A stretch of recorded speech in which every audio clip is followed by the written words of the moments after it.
ನಮಸ್ಕಾರ, ನೀವು ನೋಡ್ತಾ ಇದ್ದೀರಾ ಸುದ್ದಿ ಸಮಯ ನ್ಯೂಸ್ ಚಾನಲ್. ಇದು ಲೋಕಲ್ ಎಕ್ಸ್ಪ್ರೆಸ್. ನಾನು ಮಹಾರುದ್ರ ಡಾಕುಳಿಗಿ. ಮತ್ತೆ ಹೊಸ ಸುದ್ದಿಗಳನ್ನು ಹೊತ್ತುಕೊಂಡು ನಾವು ನಿಮ್ಮ ಮುಂದೆ ಬರ್ತಾ ಇದ್ದೀವಿ.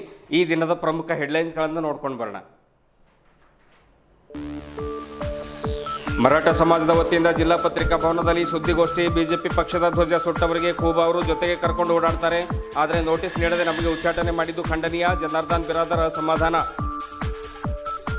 ನಗರದ ಜಿಲ್ಲಾ ಪತ್ರಿಕಾ ಭವನದಲ್ಲಿ ಶುಕ್ರವಾರ ಜರುಗಿದ ಸುದ್ದಿಗೋಷ್ಠಿ. ಖೂಬಾ ಮತ್ತು ಖಂಡ್ರೆ ನಾಮಪತ್ರಗಳು ತಿರಸ್ಕೃತಗೊಳ್ಳುವುದು ಗ್ಯಾರಂಟಿ. ಜಯರಾಜ್ ಬುಕ್ಕ ಭವಿಷ್ಯ. ಕೇಂದ್ರದ ಯೋಜನೆಗಳು ಜಿಲ್ಲೆಗೆ ತರಲು ನನಗೆ ಮತ ನೀಡುವಂತೆ ಕೋರಿಕೆ. ಮರಾಠ ಸಮಾಜದ ವತಿಯಿಂದ ನಗರದಲ್ಲಿ ಜರುಗಿದ ಸಭೆ. ಮರಾಠ ಸಮಾಜದಲ್ಲಿ ಯಾವುದೇ ಒಡಕಿಲ್ಲ, ಖೂಬಾ ಗೆಲ್ತಾರೆ. ದೀಪಕ್ ಪಾಟೀಲ್ ಚಾಂದೂರು ಹೇಳಿಕೆ. ಖೂಬಾ ಗೆಲ್ಲಿಸಿ ನರೇಂದ್ರ ಮೋದಿ ಅವರ ಕೈ ಬಲಪಡಿಸಿ ಕಿಶನ್ ರಾವ್ ಪಾಟೀಲ್ ಇಂಜೂರ್ಕರ್. ದೇಶದ 100 ಕೋಟಿ ಜನರಿಗೆ ಮತದಾನದ ಭಿಕ್ಷೆ ಕೊಟ್ಟ ವಿಶ್ವರತ್ನ ಡಾಕ್ಟರ್ ಬಾಬಾ ಸಾಹೇಬ್ ಅಂಬೇಡ್ಕರ್. ಮತದಾನದ ಹಕ್ಕು ಕೊಟ್ಟ ಅಂಬೇಡ್ಕರ್ ಪಕ್ಷಕ್ಕೆ ಮತ ನೀಡಿ. ಸುದ್ದಿಗೋಷ್ಠಿಯಲ್ಲಿ ಮಹೇಶ್ ಗೋರ್ನಾಳ್ಕರ್ ಹೇಳಿಕೆ. ಜಿಲ್ಲೆಯಲ್ಲಿ ಸದ್ಯ ಕುಟುಂಬ ರಾಜಕಾರಣ ಜೋರಾಗಿ ನಡೀತಾ ಇದೆ. ಖಂಡ್ರೆ ಕುಟುಂಬ ರಾಜಕಾರಣ ನಡೆಸ್ತಾ ಇದ್ರೆ ಖೂಬಾ ರಾಮಚಂದ್ರ ವೀರಪ್ಪ ಕುಟುಂಬಕ್ಕೆ ಮೂಲೆ ಗುಂಪು ಮಾಡಿದ್ದಾರೆ ಅಂಕುಶ್ ಗೋಖಲೆ ಆರೋಪ. ವಾರ್ತೆಗಳ ವಿವರ. ಬೀದರ್ ಲೋಕಸಭಾ ಕ್ಷೇತ್ರದ ಬಿಜೆಪಿ ಅಭ್ಯರ್ಥಿ ಭಗವಂತ್ ಖೂಬಾ ಅವರು ಪಕ್ಷದ ಧ್ವಜ ಸುಟ್ಟವರಿಗೆ ತನ್ನ ಜೊತೆಗೆ ಕರ್ಕೊಂಡು ಓಡಾಡ್ತಾ ಇದ್ದಾರೆ. ಪಕ್ಷಕ್ಕಾಗಿ ದಶಕಗಳಿಂದ ದುಡಿದ ಮರಾಠ ಸಮುದಾಯದವರಿಗೆ ಕಡೆಗಣಿಸ್ತಾ ಇದ್ದಾರೆ ಎಂದು ಮರಾಠ ಸಮಾಜದ ಮುಖಂಡರಾದ ಜನಾರ್ದನ್ ಬಿರಾದರ್ ತಿಳಿಸಿದರು. ನಗರದ ಜಿಲ್ಲಾ ಪತ್ರಿಕಾ ಭವನದಲ್ಲಿ ಮರಾಠ ಸಮಾಜದ ವತಿಯಿಂದ ನಡೆದ ಸುದ್ದಿಗೋಷ್ಠಿಯಲ್ಲಿ ಮಾತನಾಡಿದರು. ಸುಮಾರು 3-4 ದಶಕಗಳಿಂದ ಬಿಜೆಪಿ ಪಕ್ಷಕ್ಕಾಗಿ ದುಡಿದವರನ್ನ ಯಾವುದೇ ನೋಟಿಸ್ ನೀಡದೆ, ಮುನ್ಸೂಚನೆ ಇಲ್ಲದೆ ಪಕ್ಷದಿಂದ ಉಚ್ಚಾಟನೆ ಮಾಡಲಾಗಿದೆ. ಯಾಕೆ ಎಂಬುದನ್ನು ಪಕ್ಷ ಒಂದು ಪ್ರಶ್ನೆ ಮಾಡಲಾಗಿದೆ. ಯಾಕೆ ಎಂಬುದನ್ನು ಪಕ್ಷದ ಜಿಲ್ಲಾಧ್ಯಕ್ಷರು ಕೂಡ ಉತ್ತರ ಕೂಡ ನೀಡಬೇಕು. ಸಚಿವರ ಕಾರಿನ ಮೇಲೆ ಕಲ್ಲು ತೂರಾಟ ಮಾಡಿದ ಶಾಸಕ ಶರಣು ಸಲಗರ್ ಅವರನ್ನ, ಪಕ್ಷದ ಧ್ವಜ ಸುಟ್ಟ ಡಿಕೆ ಸಿದ್ದರಾಮ್ ಹಾಗೂ ಪ್ರಕಾಶ್ ಖಂಡ್ರೆ ಅವರನ್ನ ತನ್ನ ಜೊತೆಗೆ ಪ್ರಚಾರಕ್ಕೆ ಕರ್ಕೊಂಡು ಹೋಗ್ತಾ ಇದ್ದಾರೆ ಎಂದು ಗಂಭೀರ ಆರೋಪವನ್ನು ಜನಾರ್ದನ್ ಬಿರಾದರ್ ಮಾಡಿದರು. ಬಿಜೆಪಿ ಪಕ್ಷದ ನಿಷ್ಠಾವಂತರಾದ ಮರಾಠ ಸಮಾಜದ ಕಾರ್ಯಕರ್ತರನ್ನ ಉಚ್ಚಾಟನೆ ಏಕೆ ಮಾಡಲಾಗಿದೆ ಎಂದು ಜನಾರ್ದನ್ ಬಿರಾದರ್ ಪ್ರಶ್ನೆ ಮಾಡಿದ್ದಾರೆ. ಡಾಕ್ಟರ್ ದಿನಕರ್ ಮೋರೆ, ಪದ್ಮಾಕರ್ ಪಾಟೀಲ್, ಜನಾರ್ದನ್ ಬಿರಾದರ್, ಶರಣು ಕಡಗಂಚಿ ಇನ್ನಿತರರಾದ ನಾವುಗಳು ಪಕ್ಷ ಬಿಟ್ಟು ಚುನಾವಣೆಗೆ ಹೋಗಿಲ್ಲ. ಪಕ್ಷದಿಂದ ಬಂಡಾಯ ಅಭ್ಯರ್ಥಿಯಾಗಿ ಡಾಕ್ಟರ್ ದಿನಕರ್ ಮೋರೆ ಚುನಾವಣೆಗೆ ಸ್ಪರ್ಧೆ ಮಾಡಿದ್ದಾರೆ, ಸಮರ್ಥನೆ ಮಾಡಿದ್ದೇವೆ ಅಷ್ಟೇ. ಪಕ್ಷದ್ರೋಹದ ಕಾರ್ಯ ಮಾಡಿದ ಇತರರಿಗೂ ಏಕೆ ಪಕ್ಷದಿಂದ ಉಚ್ಚಾಟನೆ ಮಾಡಿಲ್ಲ ಎಂದು ಪ್ರಶ್ನೆ ಮಾಡಿದರು. ಭಗವಂತ್ ಖೂಬಾ ಹಾಗೂ ಬಿಜೆಪಿ ಪಕ್ಷ ಮರಾಠ ಸಮಾಜಕ್ಕೆ ನಿರಂತರವಾಗಿ ಅನ್ಯಾಯ ಮಾಡ್ತಾ ಇದ್ದಾರೆ. ಈ ಮುಂದೆ ಭಗವಂತ್ ಖೂಬಾ ಅವರು ಸೋಲಿಸುವುದು ಅವರಿಗೆ ಸೋಲಿನ ಭಯ ಆಗ್ತಾ ಇದೆ. ನಮಗೆ ಉಚ್ಚಾಟನೆ ಮಾಡಿಸಿ ತಪ್ಪುಗಳ ಮೇಲೆ ತಪ್ಪು ಮಾಡ್ತಾ ಇದ್ದಾರೆ. ಸದ್ಯ ಬಿಜೆಪಿಯಲ್ಲಿ ಗುಲಾಮಗಿರಿಗೆ ಒತ್ತು ಕೊಡಲಾಗ್ತಾ ಇದೆ. ಕೈಯಲ್ಲಿ ನೀರಿನ ಬಾಟ್ಲಿ ಕೊಡುವವರಿಗೆ ಅವಕಾಶ ನೀಡಲಾಗ್ತಾ ಇದೆ. ಈಗಲೂ ಪಕ್ಷದೊಳಗೆ ಇದ್ದು ಪಕ್ಷದ್ರೋಹ ಮಾಡ್ತಾ ಇದ್ದಾರೆ. ಅಂಥವರ ಮೇಲೆ ಯಾವುದೇ ಶಿಸ್ತಿನ ಕ್ರಮ ಕೈಗೊಳ್ಳುವುದಿಲ್ಲ. ಇದು ನಿಷ್ಠಾವಂತ ಕಾರ್ಯಕರ್ತರಿಗೆ ಮಾಡ್ತಾ ಇರುವಂಥ ಅನ್ಯಾಯವಾಗಿದೆ. ಇದು ಹೀಗೆ ಮುಂದುವರೆದರೆ ಪಕ್ಷದಲ್ಲಿ ಯಾರೂ ಕೂಡ ಉಳಿಯುವುದಿಲ್ಲ ಎಂದರು. ಮೊನ್ನೆ ಮಾಜಿ ಸಿಎಂ BS ಯಡಿಯೂರಪ್ಪನವರು ಬಂದಾಗ ಮರಾಠ ಸಮಾಜದ ಜನರನ್ನು ಒತ್ತಾಯದಿಂದ ಧಮಕಿ ಹಾಕಿ ಕರೆದುಕೊಂಡು ಬರಲಾಗಿದೆ. ಬಂದವರಲ್ಲಿ ಅರ್ಧದಷ್ಟು ಜನರು ನನಗೆ ಕರೆ ಮಾಡಿ ತಿಳಿಸಿದ್ದಾರೆ ಎಂದು ತಿಳಿಸಿದರು.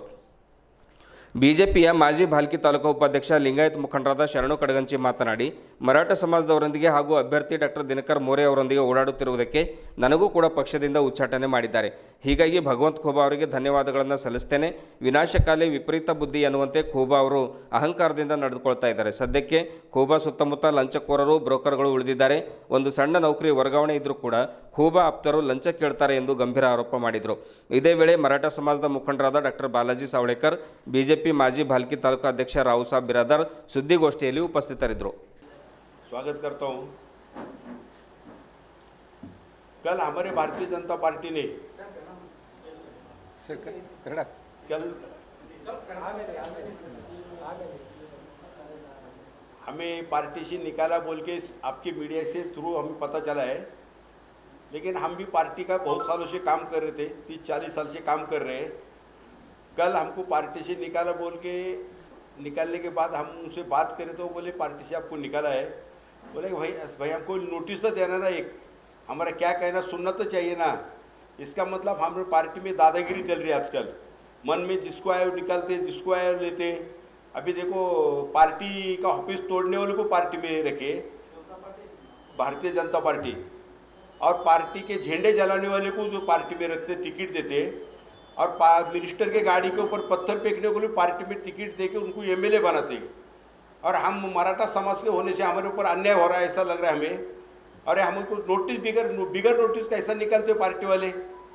ये आपके थ्रू उनको बताना चाहते हम भी पार्टी के थे और हम पार्टी छोड़े नहीं है.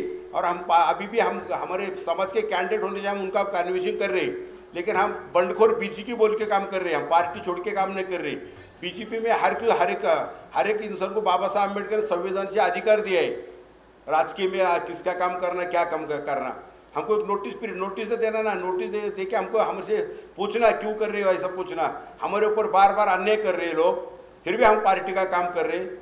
अभी लास्ट टाइम हमको भालके असेंबली टिकट देते बोल के हमको 5 साल से बोल रहे थे टिकट दे रहे, मराठा समाज को टिकट दे रहे, टिकट तो दिए ही नहीं। फिर भी हम पार्टी का काम करें, दिल जान से काम करें, साम दाम दौड़ पैसा हमारा खुद का पैसा खर्चा करके हम पार्टी का काम करें।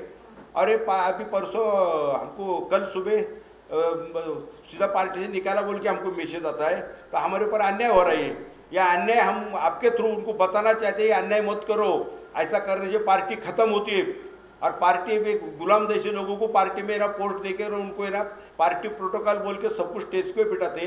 लास्ट 3 महीने पहले हुमनाबाद में प्रोग्राम था, तो हम उधर स्टेज के ऊपर गए तो हमको बोलो पार्टी प्रोटोकॉल लेकर के हमको स्टेज से नीचे उतारे। इतना अपन सन करने के बाद हम भी हमारा हाथ पाँव हिलाएंगे ना, हम क्या चुप बैठे, कैसे चुप बैठ सकते। हमारा अपमान होता है वहाँ पे पार्टी में, बार बार हमको अपमान करते पार्टी में। क्यों हम मराठा समाज के बोल के अन्याय हो रहा है हमारे ऊपर, ऐसा हमारे मन में कैसा ठान ले रहे कि हमारे समाज पर अन्याय कर रहे। इसके लिए हमारा आवाज़ दिल्ली तक हमको पहुँचाना, आवाज़ करके हमने टिकट अभी हमारे डॉक्टर साहब खड़े रहने पर उनके साथ हम काम कर रहे। और पार्टी वाले भी हमको पार्टी में जब लिए, जब बोले समाज में तुम अच्छे है, समाज तुम्हारे पीछे है, समाज को न्याय मिलता है तुम्हारे करके हमको पार्टी में ज्वाइन करके लेने लिए। उसके बाद में फिर हम समाज को छोड़ के अगर हम रहेंगे तो हमको पार्टी में भी कोई वैल्यू नहीं रहता है। हमारा समाज हमारे साथ में करके हमको लोग पूछ रहे हैं, हमारा समाज हमारे साथ में है। अभी उनके पैर के नीचे की अभी मट्टी निकल जा रही, अभी वो घबर गए यहाँ के कैंडिडेट भगवंत खोबा साहब। अभी उनको डर लग रहा है कि अभी मैं हार जाता हूँ, और हार तो उनकी पक्का है, अभी तो पक्का है, क्योंकि हम सीधे सीधे लोग काम कर रहे थे, हम कुछ उनको ज़्यादा खिलाफ भी नहीं कर रहे थे। हम हमारा न्याय मांगने के लिए हमने काम करना चालू किए थे, तो हमारे न्याय मांगने को हमको पार्टी से निकलते। अभी तो उसको पक्का हराते हम, अभी तो उसको छोड़ते ही नहीं, अभी तो हम जोर से काम करते उनके खिलाफ। हमारे ऊपर अन्याय हो रहा है, आपकी तरह आपकी सबसे आपकी थ्रू हम स्टेट तो और सेंट्रल को भी हम बताना चाहते कि यहाँ पे लोकल में आके देखो मराठा समाज के ऊपर कितना अन्याय हो रहा है। हमारे समाज के ऊपर जो पार्टी का प्रामाणिक कार्य करता है उसके ऊपर अन्याय कर रहे। उनके जूते उठाने वाले को, उनको पानी का बोतल हाथ में देने वाले को पार्टी में उनको सम्मान मिलता है। और स्वाभिमान से हम काम कर रहे हैं, हम स्वाभिमानी लोग हैं। मराठा समाज तो ना सालों साल मराठा समाज का इतिहास है कि सालों साल से हम स्वाभिमानी से जीते। हम किसके घर के सामने किसके रुकने का हमको आदत नहीं है। सर हमको पार्टी से हमारे बहुत अन्याय हुआ है हमारे ऊपर, यह अन्याय है ना, हम सहन नहीं कर रहे। इधर हम रात भर सोए नहीं, हमारे ऊपर अन्याय क्यों कर रहे हैं लोग करके। तो अभी तो हम पक्का डिसाइड करें, अभी तो हमको खुला करे ये लोग, तो पार्टी में निकाल के ना उल्टा खुला करे खिलाफ करने को। अभी तो उनको दिखाते हम अभी मराठा समाज के ऊपर अन्याय करने से क्या होता है और मराठा समाज क्या करता है। अभी पार्टी से निकाले ना, एक तो टिकट देता बोले, एमएलसी बनाता बोले, हमको तो पार्टी में लेने को किसको भी मराठा समाज में किसको तो बनाओ बोले ना, हम इधर में हमको नहीं चाहिए, किसको भी बुलाओ, हमको भी दिया तो खुशी है, नहीं भी दिया तो हमारे समाज को कितना तो दो ना। हमको पार्टी में लेते टाइम साहब ये विश्व हिंदू परिषद के बड़े बड़े लीडर हमारे घर में राखो, 2 बजे आए, रात को 2 बजे तुम पार्टी ज्वाइन करो, हिंदू के लिए काम करो। हम तो हिंदू को हम हमारे जमशेद हम हिंदू है। घर में आए थे ना विश्व हिंदू परिषद कार्यकर्ता, गोपाल जी मेरे घर पे आए थे। गोपाल जी बोलते साहब अभी हमारे हाथ में कुछ नहीं, अभी वो पार्टी लोकल स्टेट में देखो आप, अभी मैं तो वहाँ का इंचार्ज भी नहीं, प्रभारी भी नहीं, अभी कुछ नहीं कर सकता। गोपाल जी बात करें हम सुबह आज, गोपाल जी बोले देखो अभी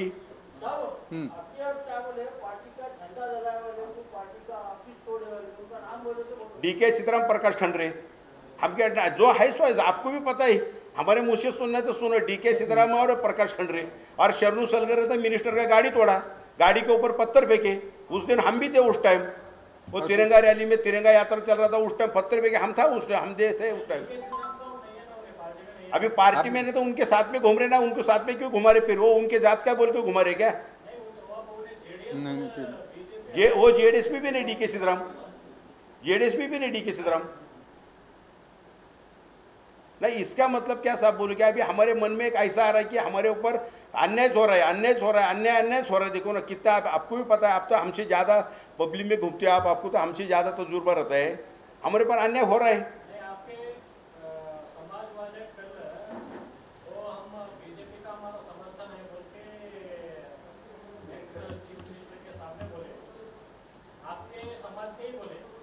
हाँ कुछ रहते साहब, हर समझ नहीं सब कुछ समझ के हर समझ में रहते, कुछ इधर रहते कुछ उधर रहते, लेकिन मेजर तो 90% लोग तो अभी हमारे साथ में।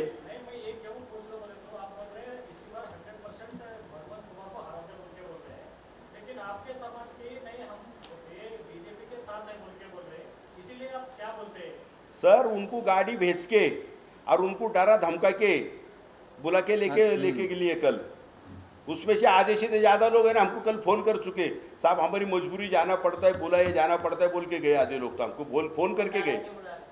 हाँ फोन लगे नहीं, गाड़ी भेजे थे उनको कैंडिडेट भगवंत खुबा और वो राधा मोहन का एक बोलो।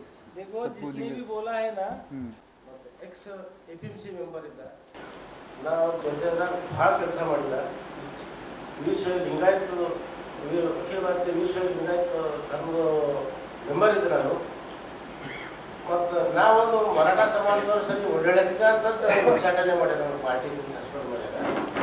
ಮತ್ತೊಂದು ನನಗೇನು ಮಾಡ್ಯಾರ ಅಂದ್ರೆ ಅವರು ಇದು ಮಾಡಿದಕ್ಕೆ ಜಿಲ್ಲಾಧ್ಯಕ್ಷ MP ಸಾಹೇಬರಿಗೆ ನಾ ಧನ್ಯವಾದ ಹೇಳ್ತಾರೆ, ನಮ್ಗೆ ಉಚ್ಚಾಟನೆ ಮಾಡಿದ್ದಾರೆ, ಅವರಿಗೆ ಬ್ಲೇಮ್ ಮಾಡ್ತಿಲ್ಲ, ಸರಿ ಮಾಡಿ ಒಳ್ಳೆ ಕೆಲಸ ವಿನಾಶಕಾಲ ವಿಪರೀತ ಬುದ್ಧಿ ಅಂತಂದಪ್ಪ ಆಗ್ಯದ ಈಗ। ಮತ್ತು ಅವ್ರು ಸೋಲಂತೂ ಖಚಿತದ, ಮತ್ತು ಡಾಕ್ಟರ್ ದಿನಕರ್ ಮೌರ್ಯ ಅವ್ರು ನಂಬರ್ 1 ಆಗಿರ್ತಾರೆ, ಇವರು ಭಾರತೀಯ ಜನತಾ ಪಾರ್ಟಿದವರು 6, 7, 8 ನಂಬರ್ದಾಗ ಇರ್ತಾರೆ ಇವರು। ಮತ್ತೇನಂದ್ರೆ ನಮ್ಮ ನಡೆ ಡಾಕ್ಟರ್ ದಿನಕರ್ ಮೌರ್ಯ,